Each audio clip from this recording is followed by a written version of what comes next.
नमस्कार, ज्योती अन्नपूर्ण किचनमध्ये तुमचं स्वागत आहे। आज मी बनवून घेतला पांढरा शुभ्र असा पुलाव भात।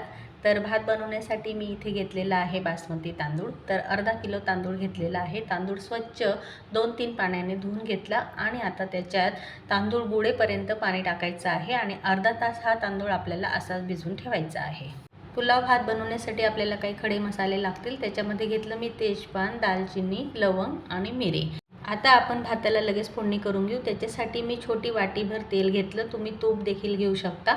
तेल तापल्यावर सुरुवातीला आपण हिरवी मिरची टाकली। हिरवी मिरचीचा वापर केला तर भाताला आणखीनच छान चव येते। तर नंतर तेजपान, दालचिनी, काळे मिरे, लवंग हे संपूर्ण मसाले टाकल्यावर लगेचच आता पाणी टाकायचं। जास्त पाण्याचा वापर करूनच आपल्याला हा भात शिजवून घ्यायचा आहे, कारण हा आपण पुलाव भात करतोय आणि तो भात आपण फक्त 70% शिजवणार आहोत। तर भात पांढरा शुभ्र होण्यासाठी अर्धा लिंबू थोडंसं पिळून घेतलं, नंतर ती फोळ पाण्यामध्ये टाकली।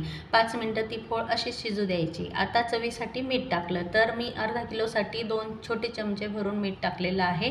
पाण्याला चांगली उकळी आली की लगेचच ती लिंबूची फोळ काढून घ्यायची। आता इथे पाणी देखील खळखळ उकळतंय, तर संपूर्ण आपण हा अर्धा पाऊण तास भिजून घेतलेला तांदूळ आहे असा पाण्यासकट संपूर्ण टाकायचा, कारण उकळत्या पाण्यात आपल्याला हा तांदूळ फक्त 70% शिजवायचा आहे। म्हणून झाकण न ठेवता 5 ते 7 मिनिट हा भात असा शिजून घ्यायचा। तर 5-7 मिनिटात भात लगेचच शिजतो आणि हा भात लगेचच आपल्याला आता पाण्यातून काढून घ्यायचा आहे।